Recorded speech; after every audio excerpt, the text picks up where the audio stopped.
आज हम एक इम्पोर्टेंट टॉपिक पढ़ेंगे फॉर नॉसिड NCRE, that is pre op checklist. Means अगर कोई पेशेंट सर्जरी के लिए पोस्टेड है तो हमें क्या क्या प्रोसीजर, क्या क्या असेसमेंट पूरे करने होते हैं।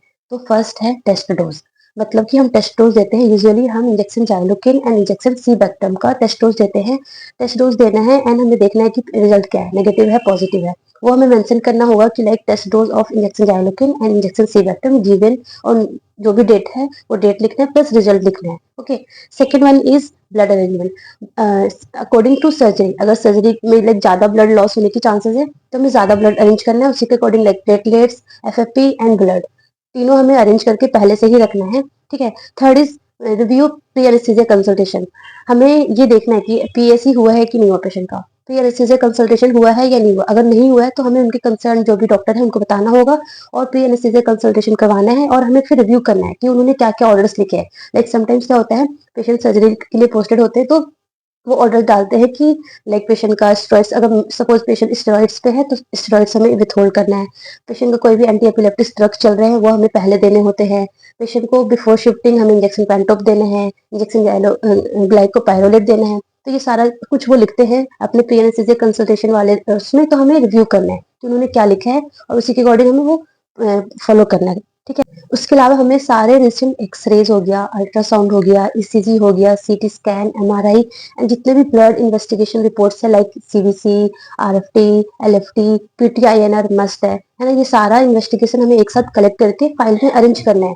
और लाइक जब पेशेंट ओटी के लिए शिफ्ट करेंगे तो ये सारा हमें रिपोर्ट भी साथ में शिफ्ट करने होते हैं। ठीक है। तो सारा लाइक रिपोर्ट आपको कलेक्ट करने हैं। पेशेंट को एनपीयू रखते हैं। यूजुअली हम क्या करते हैं, लाइक मॉर्निंग में 8 या 9 बजे सर्जरी होनी है तो हम रात को 12 बजे के बाद पेशेंट को कुछ भी नहीं देते हैं, एनपीयू रखते हैं।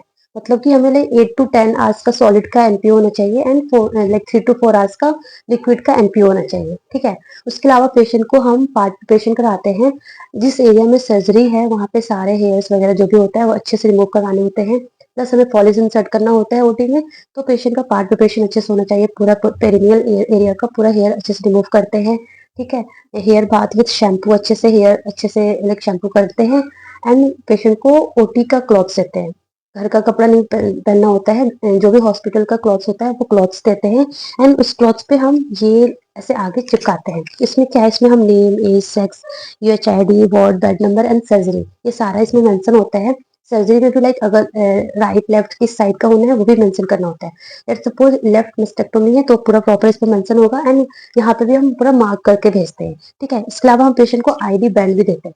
आईडी बैंड क्या है कि जो चीजें हम इस पे लिखते हैं ना, उसी वही चीज हम इस पे भी लिखते हैं, name, age, sex, UHID, ward, bed number and surgery, और वो पेशेंट के हाथों में ऐसे हम टाइप करके भेजते हैं। ठीक है। तो ये आईडी बैंड हो गया। प्लस हम ये भी इंश्योर करते हैं कि पेशेंट कोई भी लाइक ऑर्नामेंट्स ना पहन रखा हो, लाइक नोज पिन्स, इयररिंग्स हो गया, कुछ भी लाइक डेंचर्स वगैरह हो गया, रिंग्स हो गया, nail polish, cervical collar, dentures, ये सब कुछ हमें रिमूव करके पेशेंट को ओटी शिफ्ट करना होता है। देन अगर पेशेंट यूनिवर्सल प्रिकॉशंस का है तो वो हमें प्रॉपर मेंशन करना है, फाइल पे भी मेंशन करना है। ठीक है। पेशेंट का जो भी वो टैग बनाएंगे उस पर भी मेंशन करना है। प्लस हमें इन्फॉर्म करना है, जब हम कॉल करते हैं ना ओटी में उस टाइम हमें इन्फॉर्म करना है कि पेशेंट जो है वटेवर एचआईवी पॉजिटिव, एचबीएस, एजी पॉजिटिव, जो भी यूनिवर्सल प्रिकॉशंस का है वो हम मेंशन करके हम बताएंगे कि पेशेंट यूनिवर्सल प्रिकॉशंस का है।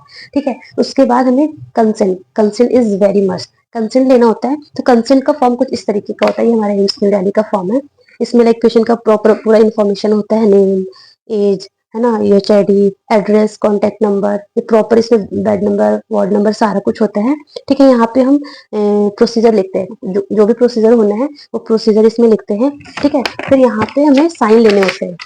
पहले पेशेंट को सारा कॉम्प्लिकेशन जो भी हो सकता है सर्जरी से, वो सारा कॉम्प्लिकेशन जो डॉक्टर, नॉट हम, डॉक्टर पूरा को सारा प्रोसीजर समझाएगा, सारा उसका लाइक कॉम्प्लिकेशन समझाएगा कि क्या क्या कॉम्प्लिकेशंस हो सकते हैं।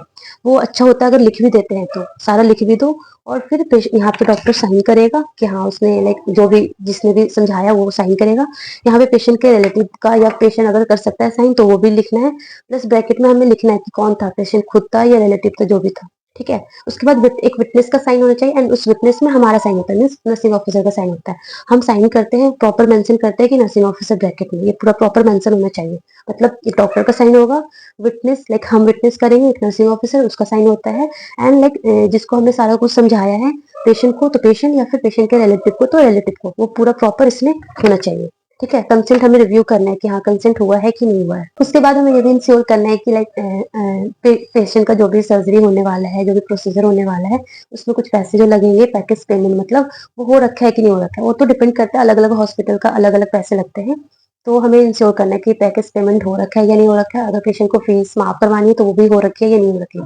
तो ये इंश्योर करना है, प्लस हमें सारा फाइल अरेंज करना है प्रॉपर लाइक सीक्वेंस में कि हाँ सारा इन्वेस्टिगेशन रिपोर्ट होना चाहिए, प्रॉपर सब कुछ अच्छे से करके पूरा फाइल अरेंज करके फिर पेशेंट को हमें शिफ्ट करना है। So this is all about pre of checklist.